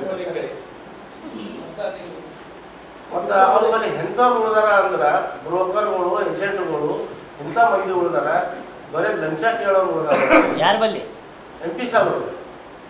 ಮತ್ತು ಯಾರ ಏನಾರ ಕೆಲಸ ಒಯ್ದೇವ ಅಂತ ತಿಳ್ಕೊಂಡು ಒಯ್ದ್ಗಳಿಗೇನೆ ಅವ್ರ ಬಲ್ಲಿ ಒಯ್ದೇವ ಅಂದ್ರಗಳಿಗೇನೆ ನಮ್ಮ ತಾಲೂಕಾ ಲೀಡರ್ಗಳ ಬಲ್ಲಿ ಒಯ್ದೇವ ಅಂದ್ರೆ ಒಂದು ಸಣ್ಣ ಕಾನ್ಸ್ಟೇಬಲ್ ಟ್ರಾನ್ಸ್ಫರ್ ಮಾಡಬೇಕಾಯ್ತು, ಸರ್ ಇವ ನಮ್ಮ ಮನುಷ್ಯನರಿ ಇವ ಪಾಪ ಇವರು ಒಳ್ಳೆ ಮನುಷ್ಯನರಿ ಒಂದು ದಂಧೆ ಮಾಡ್ಕೊಡು ಸರ್ ಅಂತಂದಾಗ 20,000 ರೂಪಾಯಿ ಕೊಡಬೇಕು ಅಂತಂತ ಅವ್ರ ಬಲ್ಲಿ ಏಜೆಂಟ್ ಹರ ಮಾತ್ರ, ಅವ್ರ ಬಲ್ಲಿ ತಾಲೂಕಾ ಲೀಡರ್ಗಳು ಮತ್ತೊಂದು ಏಜೆಂಟ್ ಒಳಗೆ ಅಂಥವ್ರು ಕೇಳತ್ತಾರ। ಒಂದು ತಲಾಟಿ ನೌಕರಿ ಟ್ರಾನ್ಸ್ಫರ್ ಮಾಡುತ್ತೆ ಸರ್, ಅವ್ರು ಕೆಲಸ ಮಾಡೋಲ್ಲ ಅಂದ್ರೆ 25,000 ರೂಪಾಯಿ ಕೊಡು, ಅದ್ರಾಗ ಇನ್ಕ್ಲೂಡಿಂಗ್ ಇವರು ಇದ್ದಿರಬೇಕು ಅಂಥವ್ರಿಗೆ ತೊಗೊಂಡು ಓಡಾಡ್ತಾರೆ। ಮತ್ತು ಇವರೆಲ್ಲ MP ಸಾಹೇಬರು ನಮ್ಮ ಪ್ರೂಫ್ ಅದ ರೀ, ಪತ್ರಿಕಾ ಮಾಧ್ಯಮಕ್ಕೆ ನಿಮಗೇನು ಕೇಳ್ಯಾರೇನು ಅಲ್ಲಿ ಇಲ್ಲ, ಅವರಿಲ್ಲ ತಾಲೂಕಾ ಲೀಡರ್ಗಳು ಹೇಳ್ತಾರೆ, ಅದೇ ಯಾವುದೋ ಕೆಲಸಕ್ಕೆ ದುಡ್ಡು ಕೇಳ್ಯಾರ ಹಾಂ ಕೇಳಿ ಸರ್, ಅವ್ರ ಹೆಸರು ಹೇಳು, ಯಾರು ಕೇಳಿದ್ದಾರೆ, ಯಾರು ಅದನ್ನ ಬಹಿರಂಗ ಸಭಾದಾಗ ಹೇಳ್ತಾರೆ। ಇಲ್ಲ ಪತ್ರಿಕಾಗೋಷ್ಠಿಗಳು ಇಲ್ಲಿ ನನ್ನ ಮಂದಿ ಖುಲಾ ಆಗಲ್ರಿ, ಪತ್ರಿಕಾಗೋಷ್ಠಿದಾಗ ನಮ್ಮ ಮುಂದೆ ಬಹಿರಂಗ ಸಭಾದಾಗ ಹೇಳ್ತಾರೆ, ಪ್ರಚಾರ ಸಿಗದೆ ಈಗ ಬಹಿರಂಗ ಸಭೆ ಎಲ್ಲಿ ಹೇಳ್ತೀರಿ? ಯಾವ ಬಹಿರಂಗ ಸಭೆ ಹೇಳ್ತೀರಿ? ಯಾವಾಗ ಸಮಯ ಬಂದಾಗ ಹೇಳ್ತಾರೆ, ಸಮಯ ಬಂದಾಗ ಸರ್ ಬಹಿರಂಗ ಸಭೆ ನಿಕ್ಲತ್ತೀರಿ? ಹಾ ಇತ್ತು ನಿಮ್ಮ ಸಮುದಾಯದ ಲೀಡರ್ ಏನು ಸರ್ ಲಂಚ ಕೇಳೋದು? ನಿಮ್ಮ ಸಮುದಾಯದ ಲೀಡರ್ ಏನು ಲಂಚ ಕೇಳೋದು ಅಂತ? ಲಂಚ ಕೇಳಕ್ ಸಮುದಾಯ ಇರುತ್ತಿಲ್ಲ, ಪಾರ್ಟಿದಾಗ ಅವ್ರ ಅಂಡರ್ದಾಗ ಕೆಲಸಗಳು ಮಾಡ್ತಾರಲ್ಲ ಕಾರ್ಯಕರ್ತಗಳು, ಈಗ ಅವರೇ ಹೇಳಿದಾರಲ್ಲ ಅವರಿಗೆ ಕೇಳಿ। ಈಗ ಲಂಚ ಕೇಳ್ತಿರೋರು ನಿಮ್ಮ ಸಮುದಾಯದವ್ರೆ ಏನು ಅಂತ ಕೇಳ್ತಾರೆ। ನೋಡ್ರಿ ಬ್ರದರ್, ನಾನು ನಿಮಗೆ ವಿನಂತಿ ಮಾಡ್ತೀನಿ, ಇವು ಏನು ಭಗವಂತ ಖುಬಾ ಅವರು ಭಾರತೀಯ ಜನತಾ ಪಾರ್ಟಿ ಕಾರ್ಯಕರ್ತರು ಲೂಟಿಕೋರರು ಅಂತ ಹೇಳಿದ್ದಾರೆ, ಸ್ಟೇಟ್ಮೆಂಟ್ ಬಂದಿದೆ। ಇದರ ಅರ್ಥ ಏನು? ಇವ್ರಿಗೆ ಗುರ್ತಿತ್ತ BJP ಕಾರ್ಯಕರ್ತ ಪಾರ್ಟಿ ಲೂಟಿಕೋರರು ಅಂತ? ಮತ್ತೆ ಸುಮ್ಮನೆ ಯಾಕೆ ಕುಂತಿದ್ರು? ಏನ್ ಸಾಮಾನ್ಯ ಅವರು ಸೆಂಟ್ರಲ್ ಮಿನಿಸ್ಟರ್ ಇದ್ರು, ಆಕ್ಷನ್ ತಗೋಬೇಕಾಗಿತ್ತ? ಇದರ ಅರ್ಥ ಏನ? ಇವರು ಕಾರ್ಯಕರ್ತನೇ ಅಲ್ಲ, ಮತ್ತೆ ಇವರು ಲೂಟಿಕೋರ್ ಮಾಡಿ ಮಿನಿಸ್ಟರ್ ಆಗ್ಯಾರ ಗೊತ್ತಾ? ಕೇಳಿ ಅವ್ರೀಗ ಇಡೀ ಲೋಕಸಭೆ ಕ್ಷೇತ್ರದಾಗ ಎಷ್ಟು ಭಾರತೀಯ ಜನತಾ ಪಾರ್ಟಿ ಕಾರ್ಯಕರ್ತ ಇದ್ದಾರೆ, ಅವ್ರು ಏನ್ ಲೂಟಿ ಮಾಡಿದ್ದಾರೆ, ಏನ್ ಲಂಚ ತಿಂದಿದ್ದಾರೆ? ಪಾರ್ಟಿದವರಿಗೆ ಇವ್ರಿಗೆ ಏನು ಕೇಳುದಿಲ್ಲ, ಇವರೇ ಹೈಕಮಾಂಡ್। ಡಿಸ್ಟ್ರಿಕ್ಟ್ ಪ್ರೆಸಿಡೆಂಟ್ ನಾ ವಿನಂತಿ ಮಾಡ್ತೀನಿ, ರಾಜ್ಯಾಧ್ಯಕ್ಷರಿಗೂ ನಿಮ್ಮ ಮುಖಾಂತರ ವಿನಂತಿ ಮಾಡ್ತೀನಿ, ಇದ್ರ ಉತ್ತರ ಕೊಡ್ಬೇಕ। ಭಾರತೀಯ ಜನತಾ ಪಾರ್ಟಿ ಕಾರ್ಯಕರ್ತರಿಗೆ ಎಷ್ಟು ಇದು ಆಗಿದೆ ಗುರುತು, ನಿಮಗೆ ಹರ್ಟ್ ಆಗಿದೆ ಸರ್ ಯಾವಾಗ ಇಲ್ಲೇ ಐತ್ ನೋಡ್ರಿ, ಪೇಪರ್ ಸ್ಟೇಟ್ಮೆಂಟ್ ಐತ್ ನೋಡ್ರಿ, ನೋಡಿ ನೀವು ಪತ್ರಕರ್ತ ಇರ್ತೀರಿ, ನೋಡಿಲ್ಲ ನೀವು ಸರ್? ಯಾವ ಭಾಷೆ ಬರ್ತದೆ ಹೇಳಿ ಮಾತಾಡ್ತೀನಿ, ಪ್ರಯತ್ನ ಮಾಡ್ತೀನಿ। ನಾವೆಲ್ಲ ಬೀದರ್ ಡಿಸ್ಟ್ರಿಕ್ಟ್ ಅಂತ ಮಹಾರಾಷ್ಟ್ರ ಮತ್ತು ತೆಲಂಗಾಣ ಬಾರ್ಡರ್ ನಾವು ಆಸ್ ಎ ಬ್ರದರ್ಹುಡ್ ಎಲ್ಲ ಲ್ಯಾಂಗ್ವೇಜ್ ಬರುತ್ತೆ। ಪ್ರಸ್ತುತ ಲೋಕಸಭಾ ಚುನಾವಣೆಯಲ್ಲಿ ಸ್ಪರ್ಧಿಸಿರುವಂತಹ ಭಾರತೀಯ ಜನತಾ ಪಕ್ಷದ ಅಭ್ಯರ್ಥಿ ಭಗವಂತ್ ಖೂಬಾ ಹಾಗೂ ಅಖಿಲ ಭಾರತೀಯ ಕಾಂಗ್ರೆಸ್ ಪಕ್ಷದಿಂದ ಸ್ಪರ್ಧೆ ಮಾಡಿರುವಂತಹ ಉಮೇದುವಾರರಾಗಿರುವಂತಹ ಸಾಗರ್ ಖಂಡ್ರೆ ಅವರ ನಾಮಪತ್ರಗಳು ಅಸಿಂಧುವಾಗಿದ್ದು ಇವು ಒಂದಲ್ಲ ಒಂದು ದಿವಸ ತಿರಸ್ಕೃತಗೊಳ್ಳುವುದು ಗ್ಯಾರಂಟಿ ಎಂದು ನ್ಯಾಯವಾದಿಗಳು ಹಾಗೂ ಬೀದರ್ ಲೋಕಸಭಾ ಕ್ಷೇತ್ರದ ಸ್ವತಂತ್ರ ಅಭ್ಯರ್ಥಿ ಜೈರಾಜ್ ಕಾಶಪ್ಪ ಬುಕ್ಕಾ ತಿಳಿಸಿದರು. ನಗರದ ಜಿಲ್ಲಾ ಪತ್ರಿಕಾ ಭವನದಲ್ಲಿ ಶುಕ್ರವಾರ ಸುದ್ದಿಗೋಷ್ಠಿಯನ್ನು ಉದ್ದೇಶಿಸಿ ಮಾತನಾಡಿರುವಂತಹ ಅವರು ಭಗವಂತ್ ಖೂಬಾ ಹಾಗೂ ಸಾಗರ್ ಖಂಡ್ರೆ ಅವರು ಸಲ್ಲಿಸಿರುವಂತಹ ಅಫಿಡವಿಟ್ನಲ್ಲಿ ಸಾಕಷ್ಟು ದೋಷಗಳಿವೆ. ಹಾಗಾಗಿ ಬೀದರ್ ಜಿಲ್ಲೆಯ ಮತದಾರ ಬಾಂಧವರು ಅವರಿಗೆ ಹಾಕುವಂಥ ಮತಗಳು ಅಸಿಂಧುಗೊಳ್ಳುವಂಥ ಸಂಭವವಿದ್ದು ತಮ್ಮ ಮತಗಳು ಅಮೂಲ್ಯವಾಗಿರಬೇಕಾದರೆ ಸ್ವತಂತ್ರ ಅಭ್ಯರ್ಥಿಯಾದ ಹಾಗೂ ನ್ಯಾಯಾಲಯವನ್ನು ಸಂಪೂರ್ಣವಾಗಿ ಎಲ್ಲ ಒಂದು ತನಗೆ ನ್ಯಾಯಾಧೀಶರಾಗಿರುವಂಥ ನ್ಯಾಯವಾದಿಗಳಾಗಿರುವಂಥ ನನಗೆ ಸಂಪೂರ್ಣವಾಗಿ ತಮ್ಮ ಮತವನ್ನು ಚಲಾಯಿಸುವಂತೆ ಜಯರಾಜ್ ಬುಕ್ಕಾ ಮನವಿ ಮಾಡಿಕೊಂಡರು. ಜಿಲ್ಲೆಯಲ್ಲಿ ಕಾರ್ಯನಿರ್ವಹಿಸುತ್ತಿರುವಂಥ ಚುನಾವಣಾಧಿಕಾರಿಗಳು ಪಾರದರ್ಶಕವಾಗಿ ಚುನಾವಣೆ ಕಾರ್ಯ ನಡೆಸ್ತಾ ಇಲ್ಲ ಎಂದು ಗಂಭೀರವಾಗಿ ಆರೋಪಿಸಿರುವಂಥ ಅವರು ಇಲ್ಲಿ ಬೇರೆ ಚುನಾವಣಾಧಿಕಾರಿಗಳನ್ನು ನೇಮಿಸುವಂತೆ ಪತ್ರ ಬರೆಯುವುದಾಗಿ ಬುಕ್ಕಾ ತಿಳಿಸಿದರು. ಕಳೆದ 10 ವರ್ಷಗಳಲ್ಲಿ ನರೇಂದ್ರ ಮೋದಿ ಸರ್ಕಾರ ಬಂದಾಗಿನಿಂದ ಬೀದರ್ ಜಿಲ್ಲೆಯಲ್ಲಿ ಒಂದು ಸಹ ಕಾರ್ಖಾನೆ ಸ್ಥಾಪನೆಯಾಗಿಲ್ಲ. ನಿರುದ್ಯೋಗ ಸಮಸ್ಯೆ ತಾಂಡವ ಆಡ್ತಾ ಇದೆ. ಹೇಳಿಕೊಳ್ಳುವಂಥ ಅಭಿವೃದ್ಧಿ ಕಾರ್ಯಗಳಾಗಿಲ್ಲ. ಸ್ವಲ್ಪದನ್ನು ಮಾಡಿ ಹೆಚ್ಚು ಪ್ರಚಾರ ಗಿಟ್ಟಿಸಿಕೊಳ್ತಾ ಇರುವಂಥ ಖೂಬಾ ಅವರ ಒರಟು ವರ್ತನೆಯಿಂದಲೇ ಇಂದು ನಾನು ಲೋಕಸಭಾ ಚುನಾವಣೆಗೆ ಸ್ಪರ್ಧಿಸಬೇಕಾಯಿತು ಎಂದು ಸ್ಪಷ್ಟಪಡಿಸಿದರು. ಜಿಲ್ಲೆಯ ಮತದಾರ ಬಾಂಧವರು ನನಗೆ ನ್ಯಾಯಯುತವಾಗಿ ಮತ ನೀಡಿದರೆ 19 ಲಕ್ಷ ಮತದಾರ ಬಾಂಧವರಿಗೆ ಚಿರಋಣಿಯಾಗಿರುತ್ತೇನೆ. ಅವರ ಕಾಲಿಗೆ ನಮಸ್ಕರಿಸುತ್ತೇನೆ. ತಾನು ಅಧಿಕಾರಕ್ಕೆ ಬಂದರೆ ಜಿಲ್ಲೆಯಲ್ಲಿರುವಂತಹ ಭೂಸೇನೆ, ವಾಯುಸೇನೆ ಮತ್ತು ಜಲಸೇನೆಗಳಲ್ಲಿ ಕರ್ತವ್ಯದಲ್ಲಿರುವಾಗ ಹುತಾತ್ಮರಾದ ನೌಕರರ ಕುಟುಂಬಕ್ಕೆ ವಿಫುಲ ಪರಿಹಾರವನ್ನು ನೀಡುತ್ತೇನೆ. ಲಾಲ್ ಬಹದ್ದೂರ್ ಶಾಸ್ತ್ರಿ, ಇಂದಿರಾ ಗಾಂಧಿ, ಮೊರಾರ್ಜಿ ದೇಸಾಯಿ ಹಾಗೂ ಅಟಲ್ ಬಿಹಾರಿ ವಾಜಪೇಯಿ ಸರ್ಕಾರದ ಅವಧಿಯಲ್ಲಿ ನೇಮಕಗೊಂಡ ತಾತ್ಕಾಲಿಕ ಹುದ್ದೆಯಲ್ಲಿ ಕಾರ್ಯನಿರ್ವಹಿಸ್ತಾ ಇರುವಂತಹ ಅಧಿಕಾರಿ ಹಾಗೂ ಸಿಬ್ಬಂದಿಗಳನ್ನು ಖಾಯಂಗೊಳಿಸುವುದು, ಉದ್ಯೋಗ ಪ್ರಮಾಣ ಹೆಚ್ಚಿಸುವುದು, ಕೇಂದ್ರ ಸರ್ಕಾರದ ಸೇವೆಗಳು ನೇರವಾಗಿ ಜನರ ಮನೆಗಳ ಬಾಗಿಲಿಗೆ ತಲುಪಿಸುವಂತಹ ಉದ್ದೇಶವನ್ನು ಹೊಂದಿದ್ದೇನೆ. ಒಟ್ಟಾರೆಯಾಗಿ ಬೀದರ್ ಜಿಲ್ಲೆಯ ಜನರ ಧ್ವನಿಯಾಗಿ ನನ್ನ ಉಸಿರಿರುವವರೆಗೆ ಹೋರಾಟ ಮಾಡ್ತೇನೆ. ಹುಟ್ಟುವುದು ಆಕಸ್ಮಿಕ, ಸಾಯುವುದು ಅನಿವಾರ್ಯ ಎಂಬುದನ್ನು ಮನಗಂಡು ಜನರ ಹಿತಚಿಂತಕನಾಗಿ ದುಡಿಯುವುದಾಗಿ ಬುಕ್ಕಾ ಪ್ರತಿಪಾದಿಸಿದರು.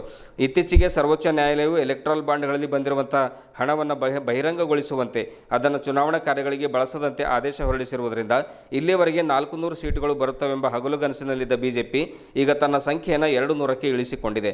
ಹಾಗಾಗಿ ಜನರ ದಾರಿ ತಪ್ಪಿಸುವಂತಹ ನಿರುದ್ಯೋಗ ಸೇರಿದಂತೆ ಜನರ ಜ್ವಲಂತ ಸಮಸ್ಯೆಗಳು ಹೆಚ್ಚಿಸುವ ಬಿಜೆಪಿಗರಿಗೆ, ಪರಿವಾರದಲ್ಲಿ ನಂಬಿಕೆ ಇರುವ ಕಾಂಗ್ರೆಸ್ಸಿಗರಿಗೆ ಮತ ನೀಡಬಾರದು ಎಂದು ಮನವಿ ಮಾಡಿಕೊಂಡರು. ತಾನು ಲೋಕಸಭೆಯಲ್ಲಿ ಸ್ಪರ್ಧೆ ಮಾಡಲು ಬಿಜೆಪಿ ಅಭ್ಯರ್ಥಿ ಭಗವಂತ್ ಖೂಬಾ ಅವರೇ ನೇರ ಕಾರಣರು. ತಾನು ಬಿಜೆಪಿಯ ಒಬ್ಬ ಕಾನೂನು ಸಲಹೆಗಾರ ಎಂಬುದನ್ನು ಸಹ ಖೂಬಾ ಮರೆತು ನನ್ನ ವಿರುದ್ಧ ಅಸಭ್ಯ ಪದಗಳನ್ನು ಬಳಸಿದ್ದಾರೆ. ಮನಸ್ಸಿಗೆ ನೋವುಂಟು ಮಾಡಿರುವ ಕಾರಣದಿಂದಾಗಿ ನಾಮಪತ್ರ ವಾಪಸ್ ಹಿಂಪಡೆಯಲಿಲ್ಲ ಎಂದು ಹೇಳಿದರು. ಪತ್ರಿಕಾಗೋಷ್ಠಿಯಲ್ಲಿ ಪ್ರಮುಖರಾದ ಸಿದ್ದಗೊಂಡ, ಶನೇಶ್ವರ, ದಿಲೀಪ್ ಕುಮಾರ್, ಶೋಭಾ, ಕವಿತಾ ಸ್ವಾಮಿ, ವೆಂಕಟ್ ಸೇರಿದಂತೆ ಇನ್ನಿತರರು ಉಪಸ್ಥಿತರಿದ್ದರು. ನೇವಿ ಇರ್ಬೋದು, ಮಿಲಿಟ್ರಿ ಇರ್ಬೋದು, ಏರ್ಫೋರ್ಸ್ ಏನ್ರಿ, ಆರ್ಮಿ, ಅವರ ಒಂದು ಯುದ್ಧದಲ್ಲಿ ಮತ್ತು ಸಂಘರ್ಷ ಮಾಡೋದಲ್ಲಿ ಮರಣ ಹೊಂದಿದ್ದಾಗ ನಾವು ಒಂದೇಳು ಜನ ನಮ್ಮನ್ನು ಆಯ್ಕೆ ಮಾಡಿದರೆ ಅವರಿಗೆ ವಿಶೇಷವಾದ ಪರಿಹಾರ ಅನುದಾನವನ್ನು ಕೊಡಬೇಕು. ಯಾಕಂದರೆ ನಾನು ಕೇಂದ್ರ ಸರ್ಕಾರದ ಪರವಾಗಿ ಕೆಲಸ ಮಾಡಿದ್ದೇನೆ. ನಾನು ಸುಮಾರು 32ಗಳ ಇಲಾಖೆಯ ಮುಖಾಂತರವಾಗಿ ಕೇಂದ್ರ ಕಾನೂನನ್ನು ಅರಿತುಕೊಂಡಿದ್ದೆ. ದೇಶದ ಸ್ತಂಭವಾಗಿರ್ತಕ್ಕಂಥ ನೇವಿ, ಮಿಲಿಟ್ರಿ, ಆರ್ಮಿ, ಏರ್ಫೋರ್ಸ್ ಇವು 4 ಅಂಗಗಳು ಕೂಡ ನ್ಯಾಯಾಂಗ, ಕಾರ್ಯಾಂಗ, ಶಾಸಕ ಹೆಂಗಿವೆಯೋ ನಮ್ಮ ಈ ದೇಶದ ಸುಭದ್ರತೆಗಾಗಿ ಅವರು ಹೋರಾಡ್ತಕ್ಕಂಥವ್ರು ಇದ್ದಾರೆ.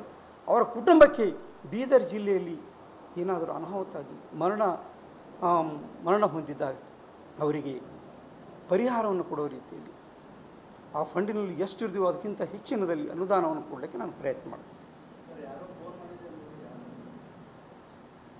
ಸರ್, ಅವ್ರು ಯಾವಾಗ ಮಾಡಿದಾರೋ ಗೊತ್ತಿಲ್ಲ.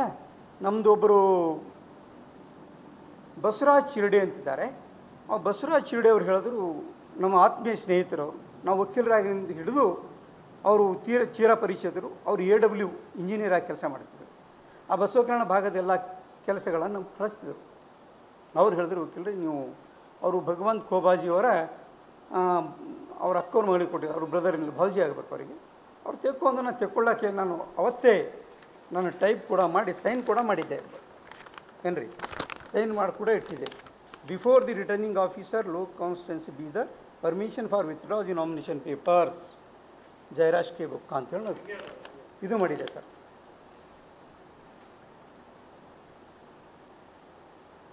ಇದು ಸತ್ಯ.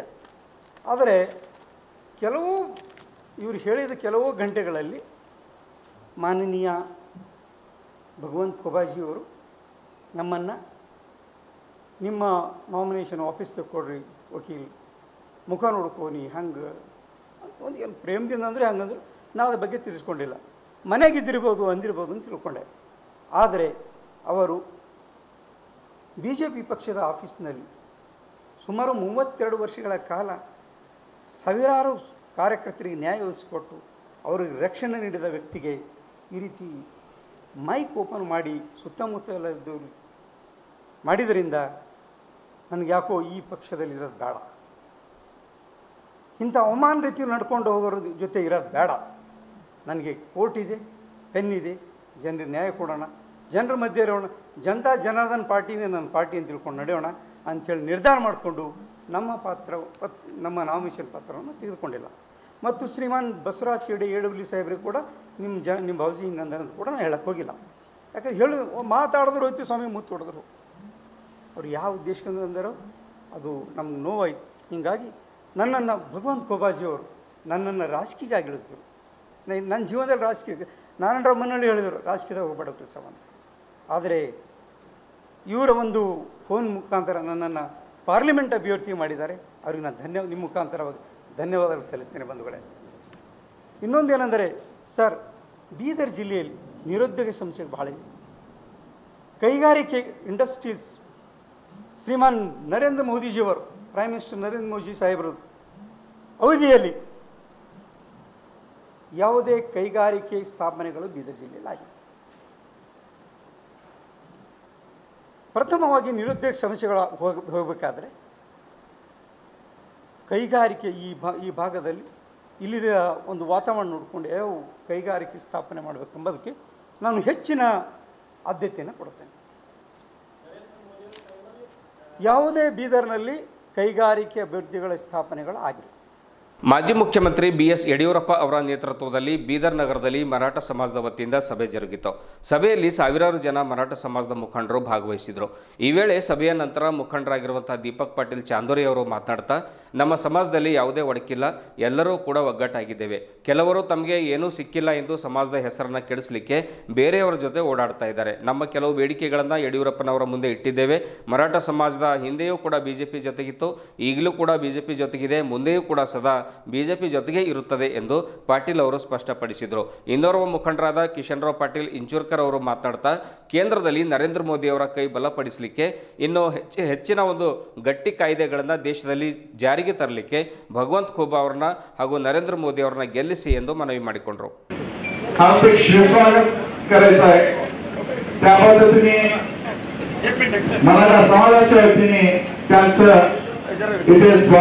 महाराज की जय,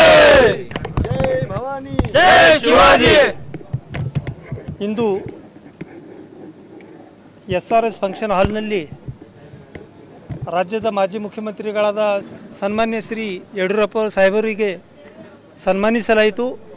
ಹಾಗೂ ಇದಕ್ಕಿಂತ ಮುಂಚೆನೂ ನಮ್ಮ ಸಮಾಜದ ಎಲ್ಲ ಮುಖಂಡರು ಪ್ರತಿಯೊಂದು ಕ್ಷೇತ್ರದಿಂದ ಬಂದು ನಮ್ಮ ಲೋಕಸಭಾ ಕ್ಷೇತ್ರದಲ್ಲಿ ಬರುವ ಮರಾಠ ಎಲ್ಲೆಲ್ಲಿ ನಮ್ಮ ಪಾಪ್ಯುಲೇಷನ್ ಇದೆ ಎಲ್ಲ ತಾಲೂಕಿನಿಂದ ನಮ್ಮ ಎಲ್ಲ ಪ್ರಮುಖರು ಬಂದು ವಿಚಾರ ವಿನಿಮಯ ಮಾಡಿ ಲಾಸ್ಟ್ ಟೈಮೇ ನಾವು BJP ಪಾರ್ಟಿಗೆ ಬೆಂಬಲವನ್ನು ಸೂಚಿಸಿದ್ದೇವೆ. ನಮ್ಮ ಸಮಾಜದಲ್ಲಿ ಯಾವುದೇ ಭೇದ ಭಾವ ಮತ್ತು ಆಂತರಿಕ ಸಮಸ್ಯೆಗಳು ಏನೂ ಇಲ್ಲ. ಅದಕ್ಕೆ ಸುಮ್ಮನೆ ಕೆಲವೊಬ್ಬರು ಯಾರಿಗೆ ಏನು ಸಿಕ್ಕಿಲ್ಲ ಅಂಥವರು ಸಮಾಜದ ಹೆಸರು ಬದನಾಮ್ ಮಾಡಿ ಅವರವರು ಓಡಾಡ್ತಾ ಇದ್ದಾರೆ. ನಾವು ಇವತ್ತು ಯಡಿಯೂರಪ್ಪ ಸಾಹೇಬರಿಗೆ ಕರೆಸಿ ಇವತ್ತು ಹೇಳಿದ್ದೇವೆ, ನಾವು ಮರಾಠ ಸಮಾಜ ಇದಕ್ಕಿಂತ ಮುಂಚೆ ಹಿಡಿದು BJP ಜೊತೆ ಇದೆ, ಮುಂದಿನ BJP ಜೊತೆ ಇರ್ತೇವೆ. ನಮ್ದು ಏನು ಅನಿಸಿಕೆಗಳಿತ್ತು, ನಮ್ದು ಏನು ಡಿಮಾಂಡ್ಸ್ ಕೆಲವೊಂದು ಸ್ಮಾಲ್ ಪುಟ್ ಏನು ಡಿಮಾಂಡ್ಸ್ ಅವ, ಪೊಲಿಟಿಕಲಿ ನಮಗೆಲ್ಲ ಇನ್ವಾಲ್ವ್ಮೆಂಟ್ ಮಾಡ್ಕೋಬೇಕು, ನಮಗೆಲ್ಲ ಯಾವುದೇ ಇದರಲ್ಲಿ ಸ್ಥಾನಮಾನ ಕೊಡಬೇಕು ಅಂದ್ಕೇಸಿ ನಮ್ದು ಏನದ ಮನೆಗೆಂದು ವಿಚಾರ ನಾವು ವಿಚಾರ ವಿನಿಮಯ ಮಾಡಿದ್ದೇವೆ.